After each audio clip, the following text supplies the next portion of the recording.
Okay, here's something to tease your brain with and will freeze your brain. It's something very uh, complicated and certainly a puzzle for physicists, theoretical physicists, particle physicists, or the whatever um, field of physics a expert is involved in. Light. They all agree across the board light's not properly understood. And I kind of agree myself as a layman and somebody who's interested in physics. And is, the mystery of the double slit experiment as well, all this.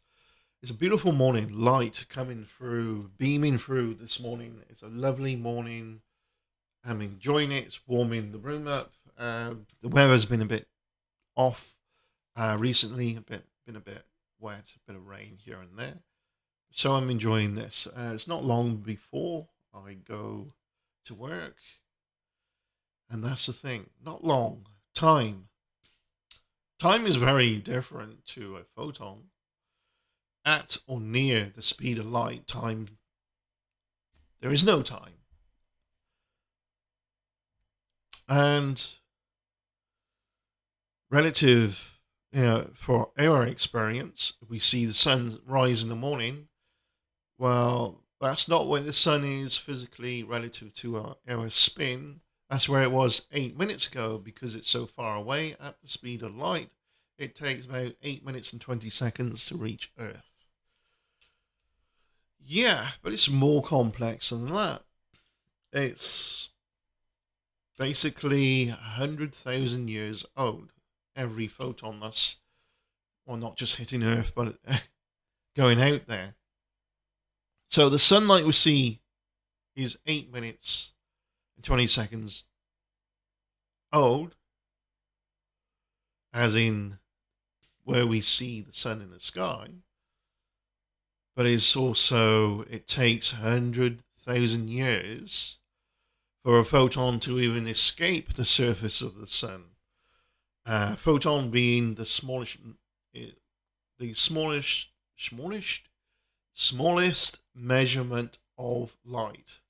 You think of light as a frequency, a wavelength. You cut the frequency as to a Planck's distance, named after Max Planck. So that's the smallest measure that we uh, could come up with, and it's used in measurements, attempted measurements for quantum physics, quantum mechanics, quantum theory. Causes confusion, mystery again with the double slit experiment. But time is non existence at the speed of light. And but space has this speed limit, can't go faster than light. However, the space itself can do what it wants. As a metaphor, you can think of a bucket of water and swish your arm around the water, and there's tiny particles of dust maybe in the water, and some of that is going faster than other parts of the water. Now equate that to the grand universal scale, then you've got bits of space moving, like currents, perhaps, uh, and other bits not moving as fast as each other. So relative to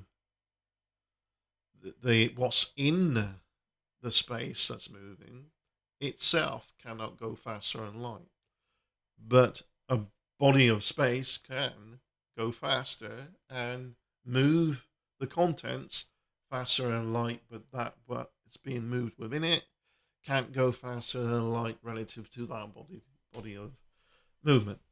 So it's all relative at different scales. Um, yeah, hopefully you can get your brain around that, but it's very difficult to get your brain around for a photon, for light itself. There is no time. There is no beginning. There is no end. There is existence and everything is all tied in the existence within whatever happens to it relative to our experience, whatever happens to it over time.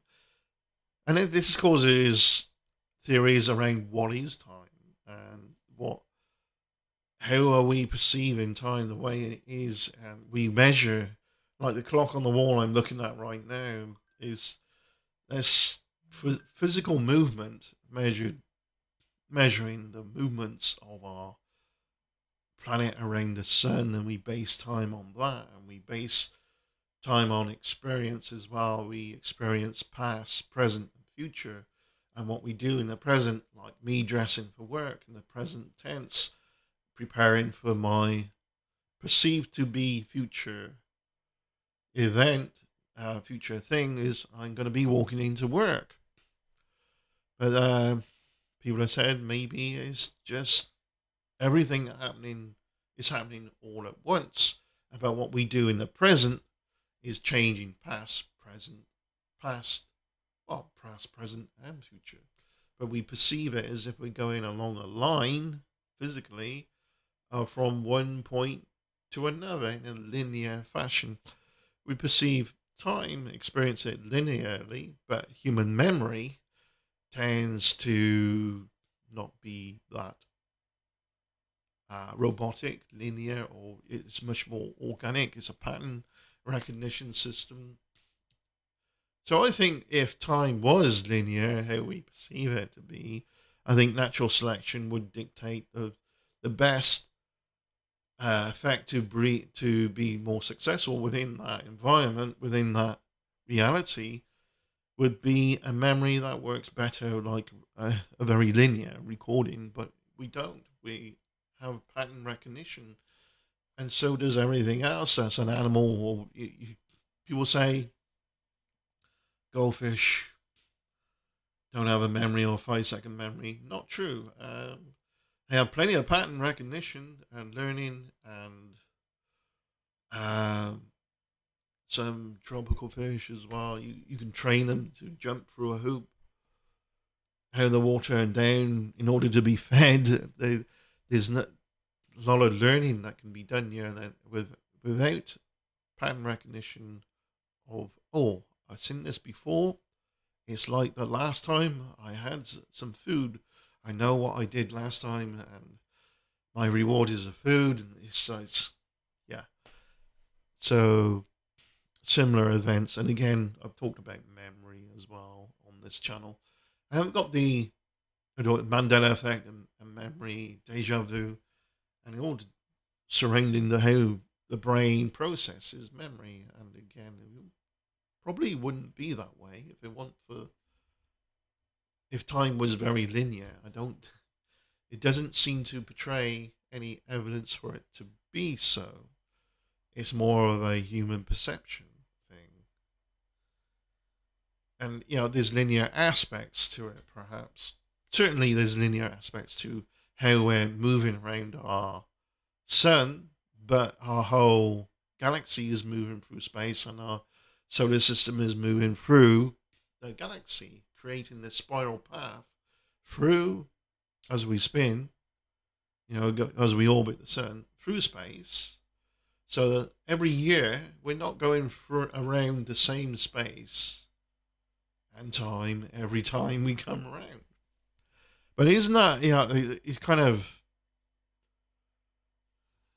it warps your brain kind of when you think, oh, there's no time for a photon, but for us, light hitting the light we see and perceive is 8 minutes 20 seconds old, but even actually far older than that. It takes 100,000 years to reach the surface of the sun, and then an extra 8 minutes and 20 seconds for us to even see or perceive it as people on Earth. Yeah. So it's older than civilization. Civilization started as I looked that up because I wasn't too sure. That's right. Civilization as we know it began around 6,000 years ago, according to what they study in ancient sites and so on. So, earliest complex societies emerging in regions of Mesopotamia, Egypt, and Indus Valley between approximately 4,000 and 3,000 BC. Modern humans have existed for about 200,000 years.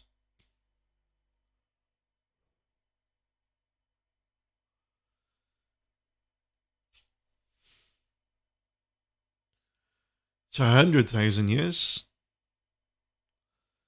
it's like half our uh, existence as modern human beings. It's really, it really gets your brain thinking on what is really going on with our reality and how versus how we are biologically predisposed to perceive it. What is, and it's impossible to know what is really real because every perception is based on the necessary adaptations for that. In the case of human species and any species really, to in order to survive, propagate, breed within the reality environment that it's in.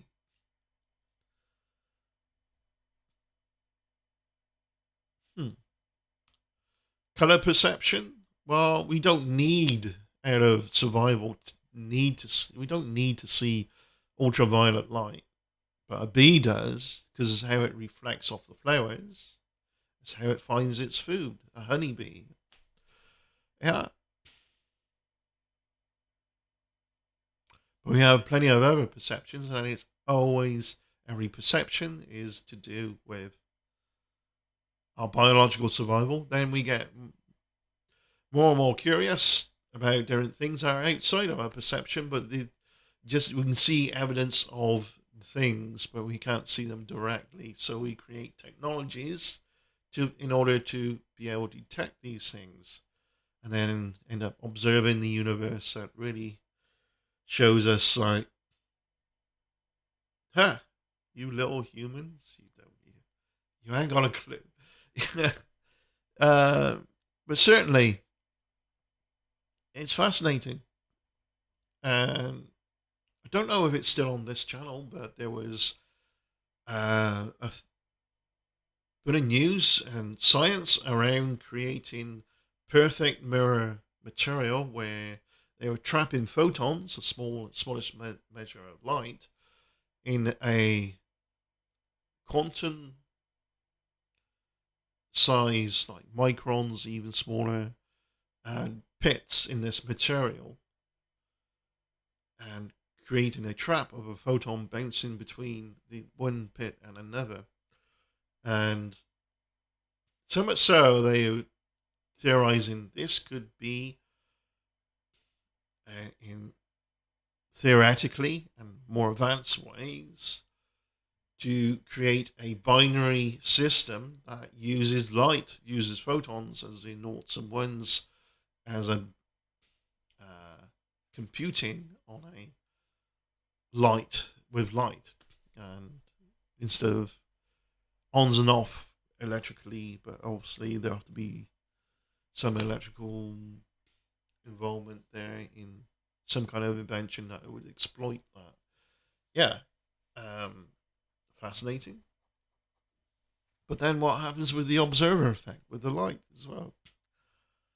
Do these things, they're out there, they're off the beaten track, but they're great to exercise the brain with sometimes, I think, to help us realize it's like, wow,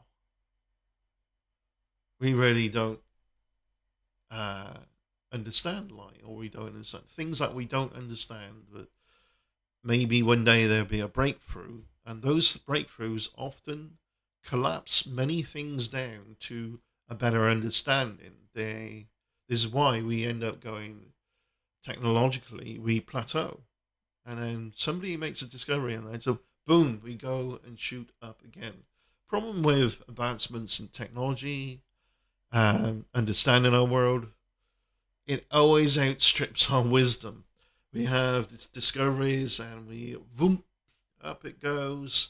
Wisdom down here, and we catch up somewhat, begin to catch up perhaps.